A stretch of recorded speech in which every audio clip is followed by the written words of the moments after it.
welcome everyone. So today we are going to continue our study of method of characteristics. So method of characteristics, but we are going to characteristics and we are going to do it for a quasi-linear case. Okay, quasi-linear equation. Okay, so let us look at what sort of equation are we talking about. So basically, we are talking about an equation which looks like this: a of x y u ux plus b of x y u uy equals to c of x y u. Okay, and u restricted to gamma is, let's say, phi. So this is the equation which is given to us, and we call it a quasi-linear equation because see, this is a non-linear equation. I mean, it's not a linear equation. That's what. But the coefficient of a, b, and c, this depends on it. This may depend on u. Yeah, so it's not a linear equation, but it's not a fully non-linear equation. It's just a quasi-linear equation because it depends on u. Here also u and here also u. Right. I want to solve this equation. Yeah. So I want to study the well-posedness of one. So essentially, in this case, well-posedness, whenever I say, I mean only the existence and uniqueness part. Okay. So the existence and uniqueness of one. That is what we need to understand.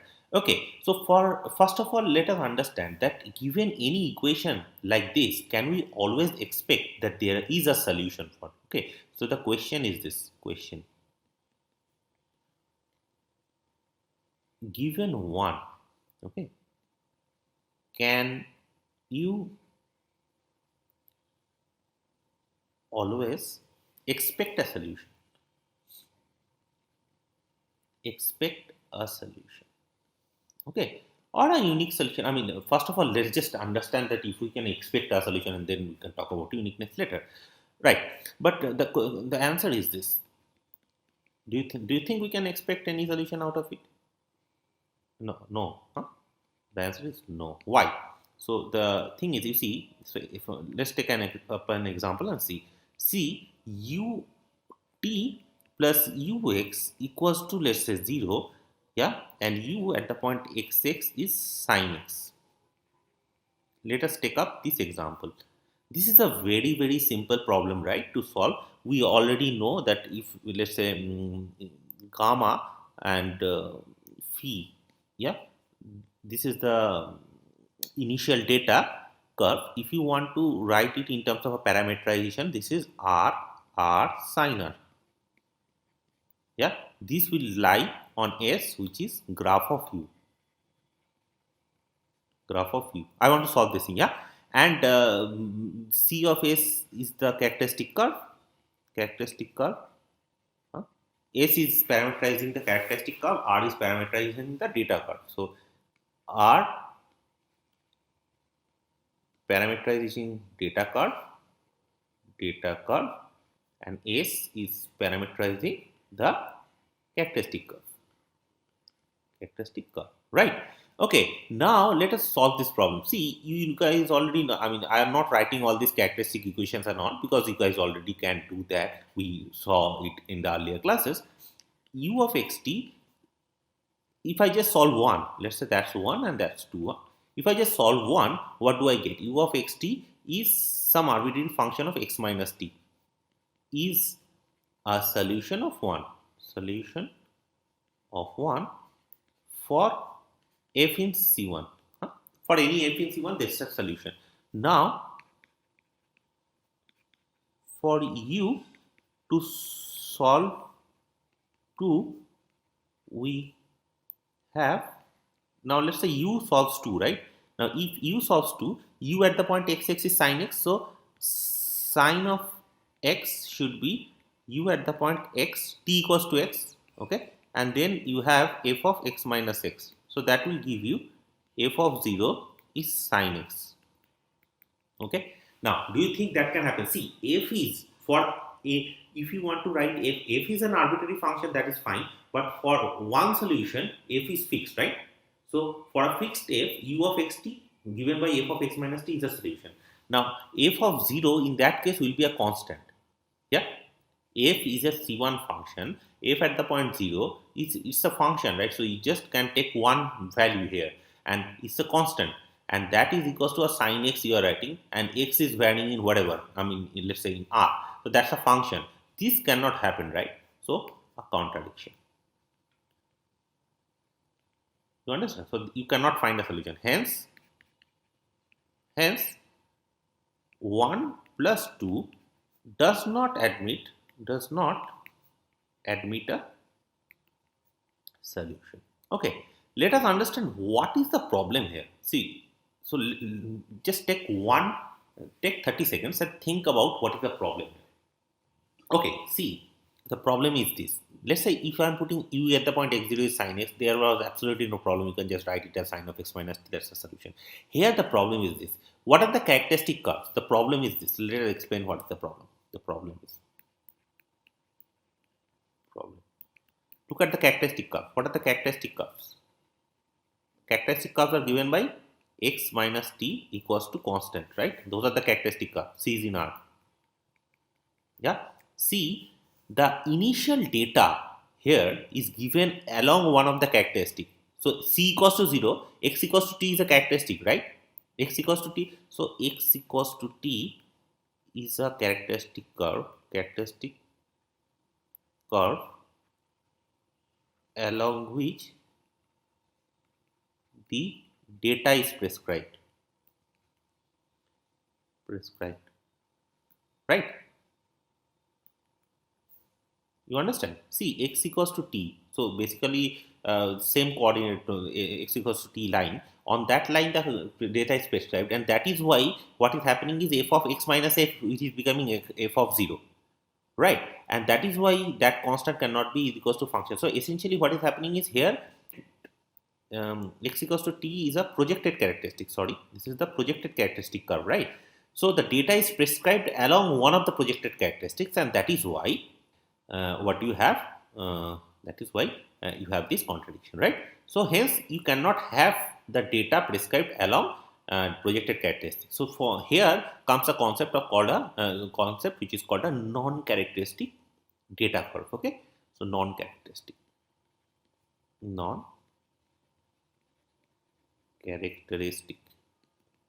okay. So you see, the thing is this. What I meant by all of this is you cannot have data along any curve and expect the problem to have a solution. You understand? Okay, you need to have a data on a, so the curve gamma. So you understand, the for the solution to exist, the curve gamma must be a very special curve. Okay, so let me write it like this. We say okay, gamma of r, okay, which is gamma 1 of r, gamma 2 of r. Yeah, this is non-characteristic,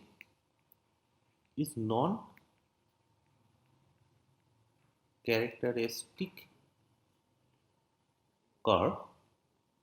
Okay, if gamma is nowhere tangent to the projected characteristic curves.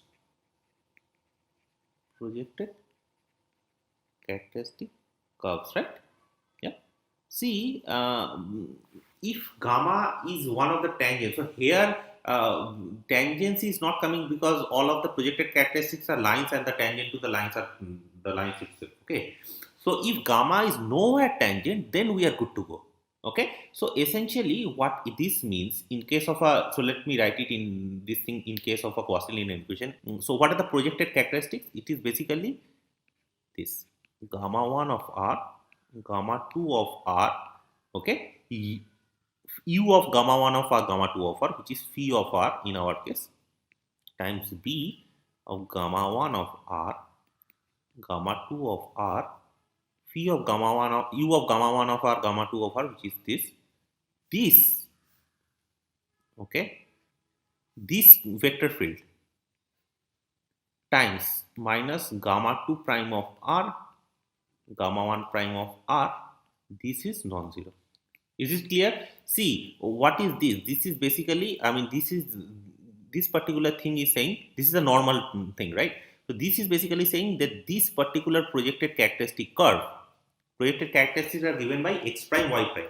X prime is a, y prime is b. So it is basically saying that the projected characteristic curve, okay, sorry, the non-characteristic, this curve, the data curve is a non-characteristic curve if the data curve is nowhere tangent. It cannot be tangent at any point, tangent to the projected characteristic curve. So that is the relation. So this dot gamma minus gamma 2 prime, gamma 1 prime, this has to be non-zero.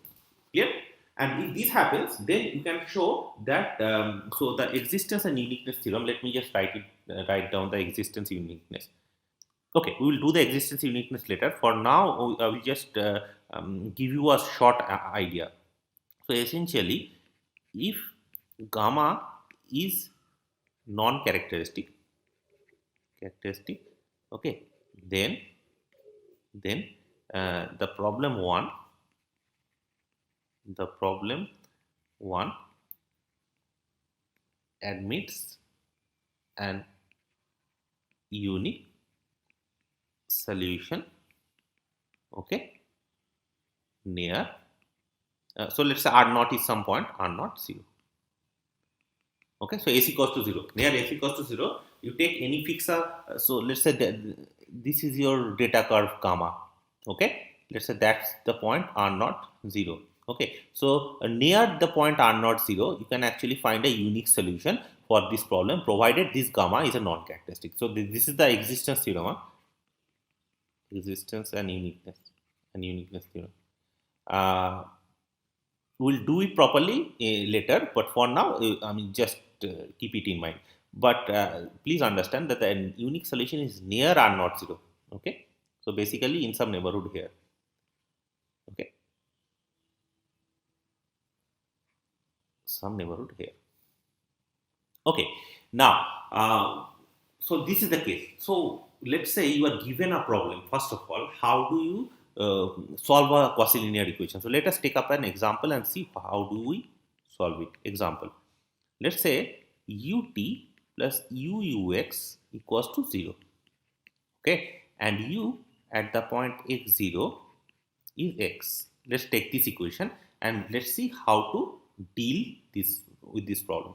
So as usual, gamma phi, the parameterization will be given by R0R. Clear? Gamma phi is gamma 1 of R, gamma 2 of R, okay, and phi of R is given by R in our case. Okay, so is the data curve on S. S is the graph of U. What is U? U is the solution of this problem. Okay, the graph of U, the surface is given by S, and the data curve R0R is lies on S. Okay, so the characteristic equations. What are the characteristic equations? As I told you, you see, this is exactly in that form, and we can use the whatever we have been doing up till now. Okay, so x prime rs, okay, this will be with respect to s. This is u, and so this is z. We will also define z of s to be u of xs, y of s. Yeah. See, along the curve, whatever the height of u is, okay, x and y is in R2. U at the point x, y, that is the height. So that is given by z. So that is, we are writing as z as like this. So x prime is u, and u is z, right? So this is z. And moreover, x at the point R0. So at the point s equals to 0, what is the value? It is R. Okay. Y prime rs is given by, sorry, this is t prime rs. T prime rs is given by 1, and t at the point r0, this is 0. Okay, because r, this is 0. Okay, and z prime rs is 0, and what is zrs r0? This is r. Okay, so that's your characteristic equations. Now I want to solve this equation. See, let's say this is 1, this is 2, and this is 3. So solving 3, what do we get? Z of Rs is R. Yeah, Z of Rs is constant with respect to S. Clear? At the point S equals to 0, Z is R. So Z is always R for all S, right? So solving 3, we get Z of Rs is R. Now let's putting it 1, putting Z equals to R in 1, we have x of Rs is R. So x of Rs, if you just solve it, it is R S plus a function of R, right? And so if you put this initial condition at the point R0, this is going to be R. So this is Rs plus R. So essentially this is R S plus 1. Okay. And similarly, what is T of Rs? T of Rs is S plus phi of R, S plus some function depending on R, and since T of R0 is 0, so T of Rs is essentially S. Okay, so please check this part. If you are not convinced, please check this part. Now, if you put this value here, therefore, what do you get? X of Rs, you get it to be T is S. Okay, so R times S plus 1. Okay, which is R times T plus 1. Okay, so here the projected, let's write down the projected characteristic. What are the projected characteristic curves? Okay, what are the projected characteristic curves? They are given by x equals to R T plus 1. Okay, R is in R. So you see projected characteristic curves here, they look a little different. It depends on R. For now, let's take this initial condition to only restricted to 0 and 1. Let's just put that.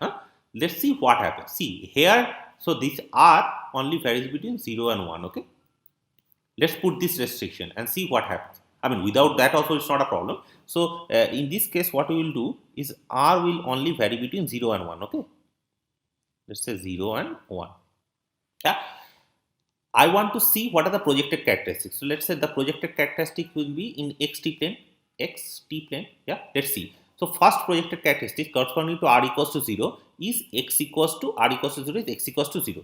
Okay, so x equals to 0 line, x equals to 0. This is one of the projected characteristic. I mean, maybe I can use a red for this thing. This is a projected characteristic. Okay. Now the other projected characteristics is see R equals to 1, let's say. So x equals to t plus 1. X equals to t plus 1. So something like this.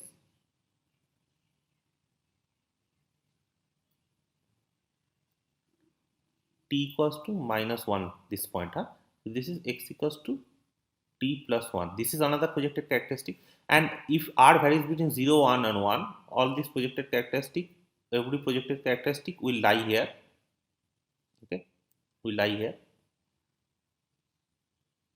These are all straight lines. I'm not very good at drawing, so you understand this. These are all straight lines, and this will all meet at this point, right? T equals to minus 1. This will all meet at t equals to minus 1.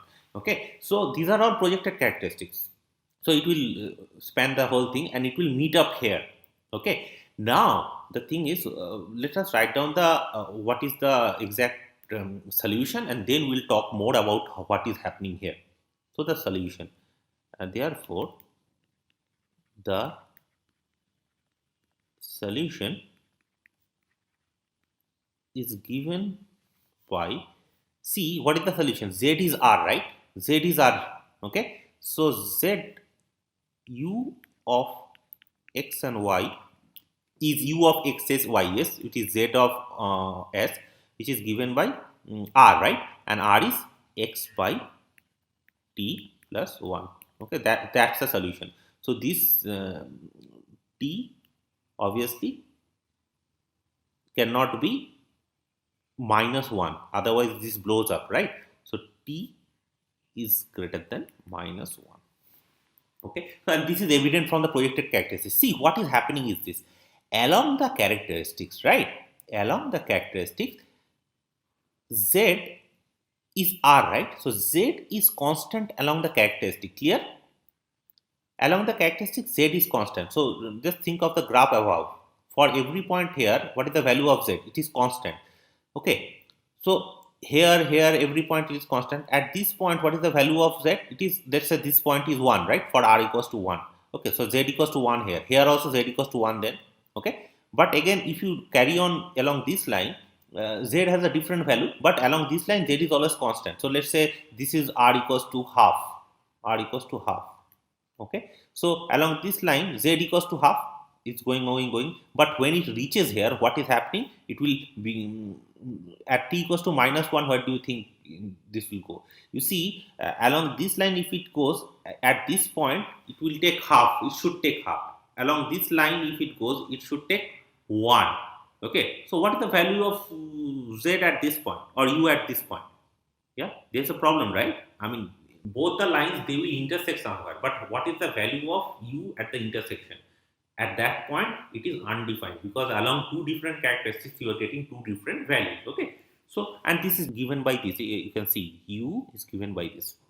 Okay, so here you understand that things are getting complicated in terms of when you look at the quasi-linear equation. So U of xy will U of xt, U of xt, okay, will be given by this. So you understand that at t equals to 0, at t equals to -1, the projected characteristic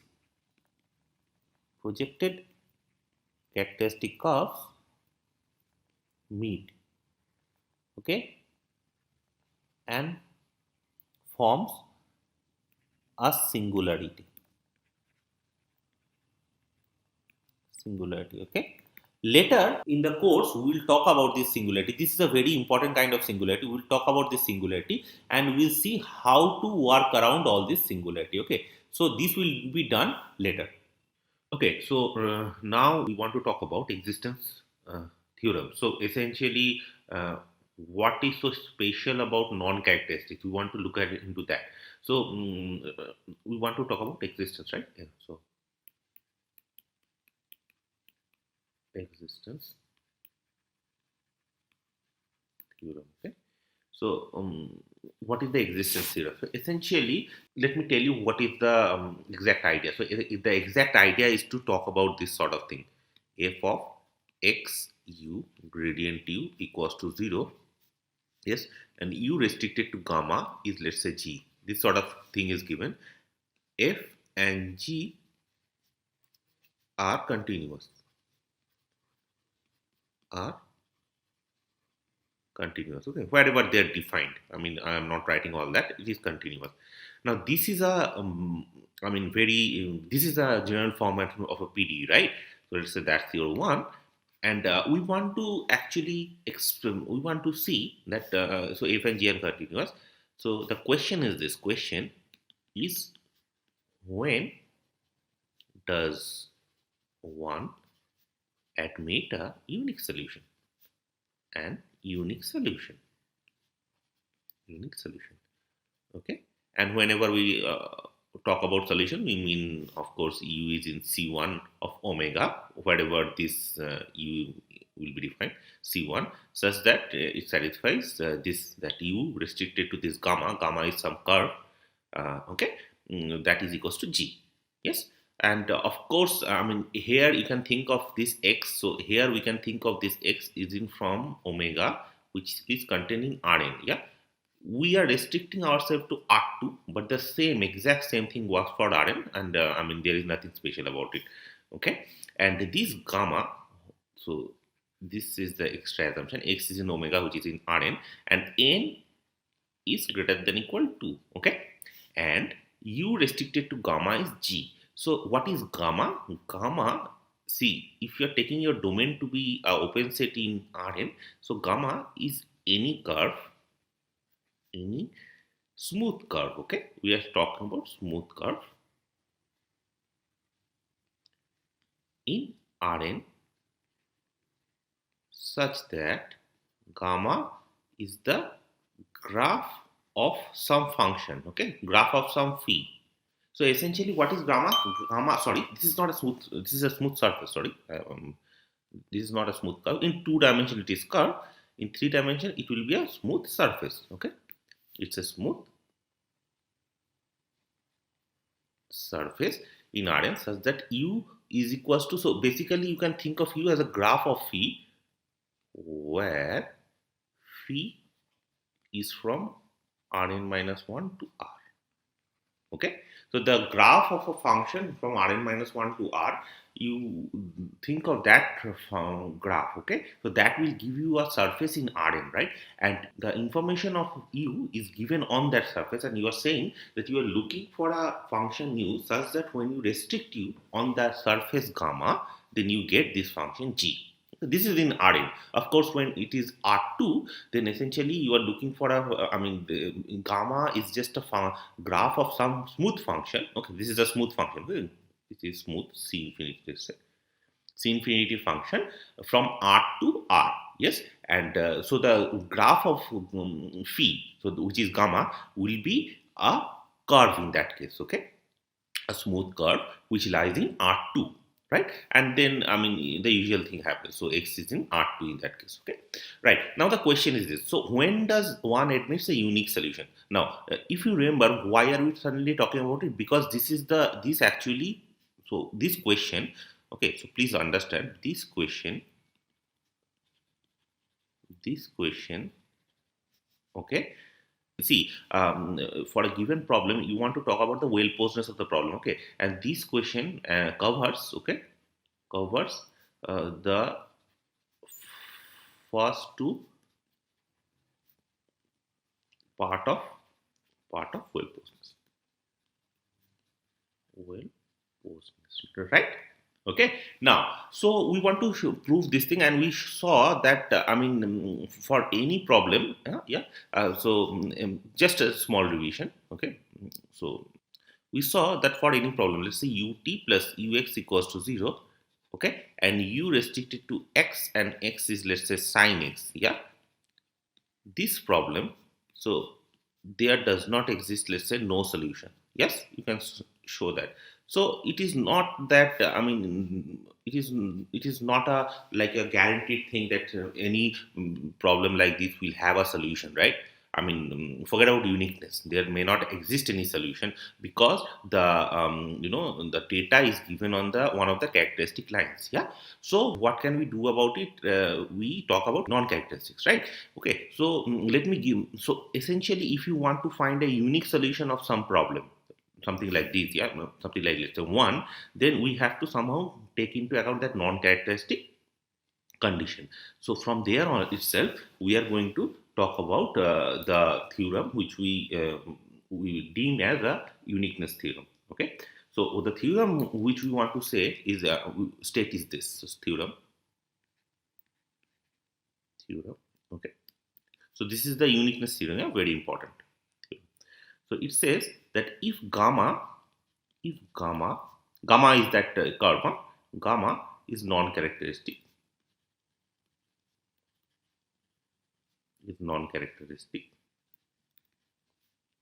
okay. So what is the non-characteristic? So basically gamma is a non-characteristic curve essentially, yeah, non-characteristic or surface, whatever. For 2 dimension I'm just writing, you can do it for n dimension also. Non-characteristic for the Cauchy problem, okay.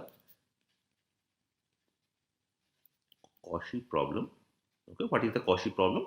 For now I'm just writing it to as a quasi-linear problem or semi-linear, let's say. Yeah, you can do exact same thing for a quasi-linear and a non-linear problem. Okay, so a of x y ux plus b of x y uy equals to c of x comma y, and u restricted to gamma is phi. Yeah, so see here I'm just writing it for semi-linear. You can also replace it with a quasi-linear, or you can do it for a non-linear problem also, correct? So if gamma is a non-characteristic for the Cauchy problem, you remember the non-characteristic condition, okay, then one can find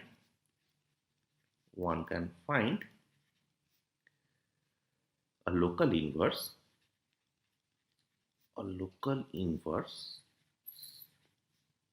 of the function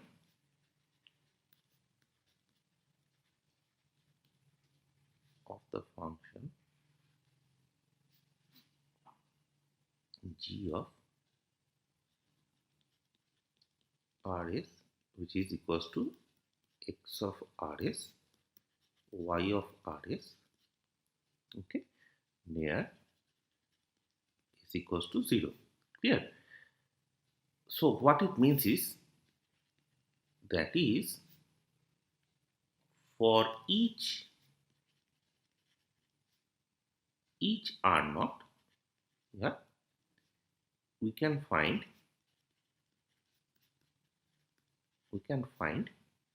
an open set V, yeah, containing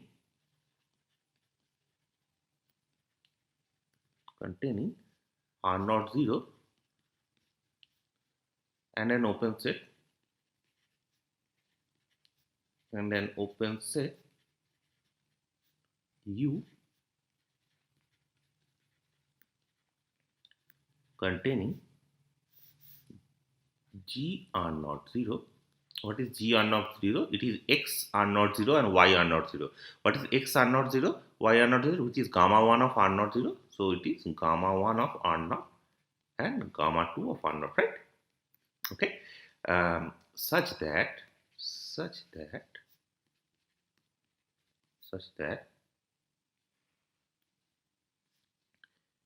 G from V to U is bijective.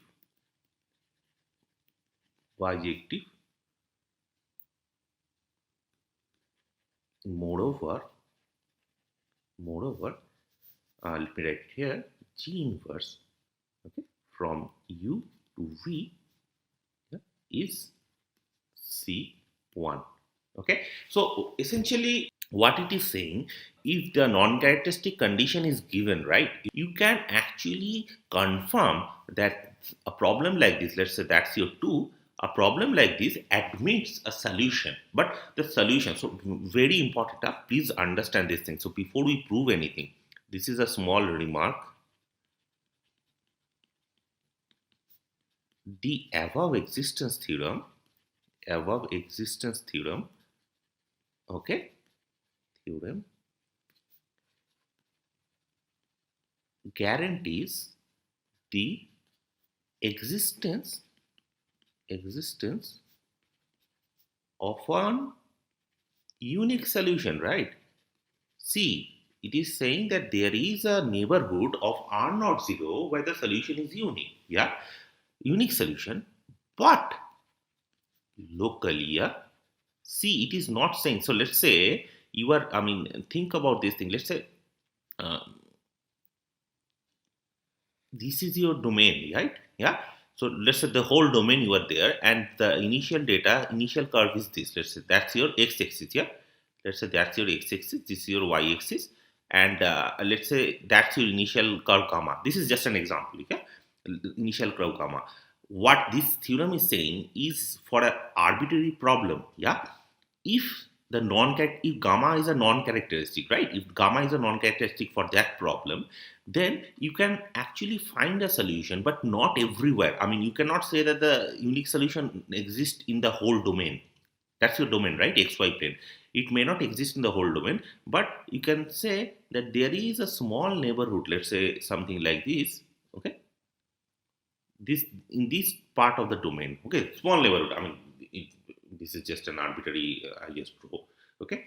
There is a small neighborhood like this where you can actually, I mean, corresponding to this you have some U, right, and that will give you some small surface. So you can have a solution which is unique, yeah. So which is unique and it satisfies that problem, yeah. So it satisfies this problem, ux plus buy equals to c, and u restricted to gamma is free. U restricted to gamma is free only on this part, okay, only this, so not in the whole gamma, right? So just this part of the gamma, okay. So let's say that's your R naught 0, okay. So in a small neighborhood of R naught 0, you can actually say that there is a unique solution, yeah. You see, near s equals to 0, so s equals to 0, see, s equals to 0, let's say we start from here, and let's say s goes like this, yeah. So it is saying in a small neighborhood you can get that. You cannot get it in everywhere in the domain. Okay, so it's always local. So please remember, any existence theorem, most of the existence theorems are always local condition. Yeah, right. So now we want to prove this thing. Now, how do you prove it? So before we prove this thing, as you can see from the statement of the problem, these are something to do with the inverse function theorems. Okay, so let's talk about inverse function theorem. Okay, so we need the inverse function theorem to um, be used here. So what does inverse function theorem says? As you know that inverse function theorem is one of the most cornerstone theorem in all of analysis. Okay, it is probably the most important theorem in all of analysis.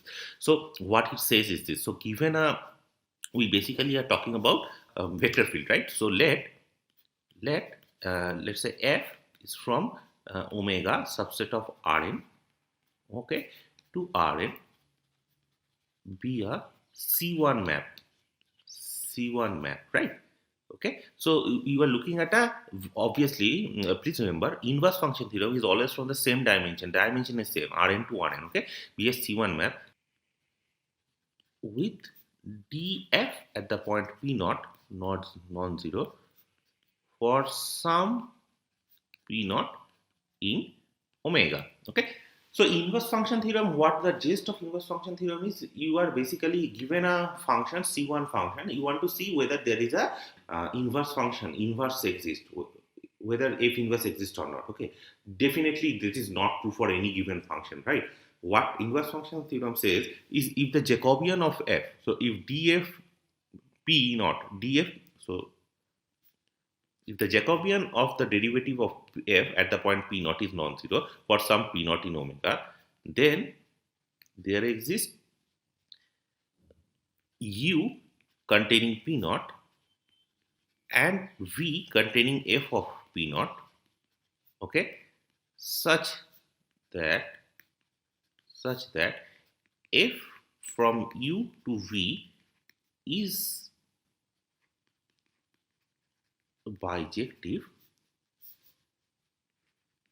and f inverse is in C1. Okay, so what it says is, see, if you are starting out with the f which is C1, yeah, which you are starting with the f which is C1, very important. Then, and if the Jacobian at some point p naught is non-zero, if the Jacobian is non-zero, then what you can say is around that point p naught you can have a neighborhood u, and look at the image f of p naught, you have another neighborhood v, such that f from u to v. So you have to restrict f. Okay, obviously u is contained in omega. Okay, so u, let's say this is a u which is contained in omega. U which is contained in omega and f of p naught which is contained in v, such that when you restrict f to u, okay, from there f to v, that is a bijective map. So basically f inverse exists, and moreover f inverse is also C1. Okay, so if you take f to be C infinity, f inverse is C infinity. If f is ck, f inverse is ck, with this property obviously. So this is important. Okay, now let us prove the theorem. Okay, let us prove the existence theorem. See, so proof of existence theorem. Okay, before we go on the proof, if you guys don't know this theorem, please read it. It is very, very important theorem, and the proof of this you can get it in Apostol mathematical analysis book. Okay, this is okay. Please look at that book. Right. So let us look at the existence theorem. So for existence, what we do is you first of all fix a R naught in I, whatever, yeah, in that interval wherever you are taking the parameterization. So fix a R naught. So what are we doing? You see, you fix a R naught here. Okay. So R naught is the parameter. R is the parameter. Okay. You are parameterizing the initial curve, right? And R naught is one of the point in that. Okay. So you see, we are defining and define. It is already defined, right? So we are just writing it like this: G of Rs to be X of Rs, and Y of Rs, right? Y of Rs. Okay. Now, therefore, Jacobian of G at the point R is, okay, what happens to this thing? This is the determinant, of course, of x with respect to R, with respect, so this is xr of rs. I'm not writing all that, huh? And this is xs yr ys. I hope you guys know all this, yeah. And if you don't know, please just read about it. I mean, this is not very difficult thing to understand. The Jacobian is given by, you take the first component, take the derivative of x with respect to r, take the derivative of x with respect to s. This is of course at the point r is, yeah? I'm not writing all that. Okay, let me. So this is at the point r is, yeah? This is at the point r is. Okay, so this is given by xr ys minus xs yr, right? So this is there. Now see, at the point r naught 0, at r naught 0, let's say what happens. Jacobian of g at the point r naught 0 will be given by xr at the point r naught 0 ys at the point r naught 0 minus xs at the point r naught 0 yr at the point r naught 0. Okay, now what is xr at the point r naught 0? If you remember, see x, okay, first of all, ys at the point r naught 0. You remember what is ys at the point r naught 0? See, xs and ys, yeah, at the point rs is given, okay, so now what happens is, there is a, for this problem, yeah, I have skipped a little bit. You see, for this problem, given this problem, you can talk about, I mean, just go as we have done up till now, okay? So you think of the characteristic curve which is parameterized by gamma, okay? So the gamma is parameterized by the characteristic curve, and you can write the characteristic equation, right? If you write the characteristic equation, yeah, what do you think xs is? X with respect to s, okay? That is a, right? And y with respect to s is b, that we already know, right? So let us write down the characteristic equation, okay? So this is there. So we have to calculate this thing, yeah? Let's say this is, I don't know, maybe star, okay? We have to calculate this thing. Now, from characteristic, from the characteristic equations, one has xs at the point rs is a of x at the point rs, y at the point rs, right? And ys at the point rs is equals to b at the point xrs and y at the point rs. Yeah, this is the characteristic equation, if you remember. Okay, now this implies xs of r0, this is a of x r0, y r0, okay, and ys of r0, sorry, r naught 0,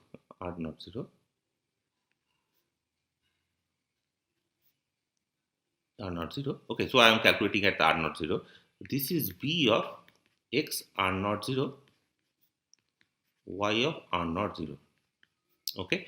Now what is a of x r naught 0 and b of x r naught 0? We have to understand that, okay. So you see, this is a of r naught 0 is, this is gamma 1 of r and gamma 2, sorry, r naught, and gamma 2 of r naught, right? So gamma is parameterized, if you remember, it is gamma 1 of r, gamma 2 of r, right?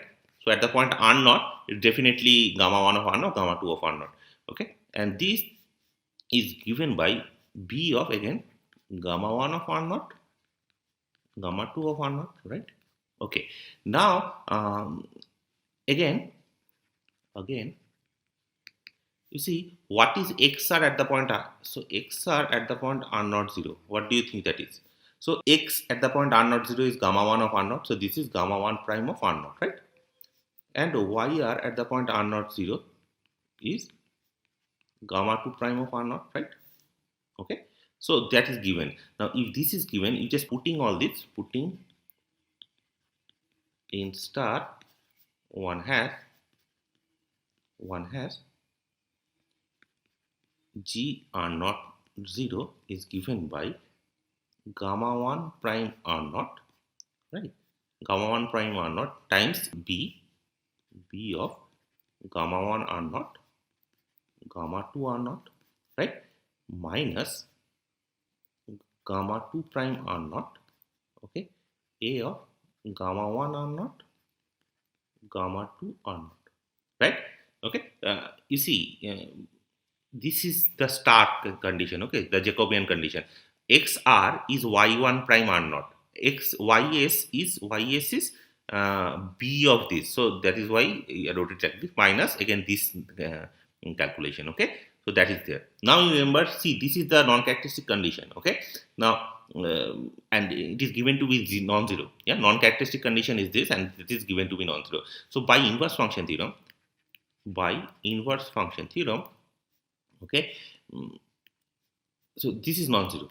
Yeah, it is given because gamma is a non-characteristic and hence this happens. Yeah, so by inverse function theorem, we can find a inverse. There exists an inverse of G near R naught and 0, right? Because at the point R naught 0, I mean, this is the Jacobian is non-zero, so there exists a neighborhood of R naught 0, okay, and G of R naught 0, where G is inverse. I mean, G inverse exists and G inverse is C1, okay. So this proves that if gamma is a non-characteristic,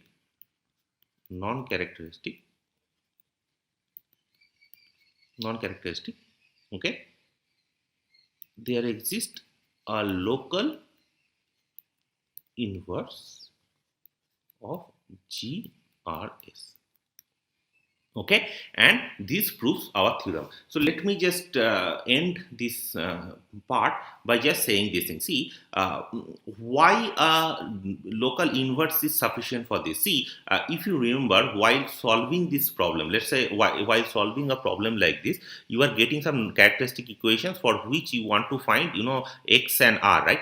I mean, x prime is this, y prime is this, z prime is this, and you calculate what is x, y and z, and that calculation will come in terms of r and s, right? Yeah, so and you understand that it is not always possible to invert those r and s, so it is not always possible to write r and s explicitly in the form of x and y, right? And this is where the inverse function theorem comes. So inverse function theorem says that of course it is possible to, you know, invert the theorem. So invert r and s in terms of x and y, but the inversion is only possible, and the unique inversion is only possible in a local neighborhood. Okay, in a local neighborhood of r naught 0. So what it means is in a local neighborhood of the, you know, the initial curve. Okay, r naught 0 is s equals to 0, right? So near the initial curve, you can actually say that there is a unique solution. Okay, so with this we are going to end this part.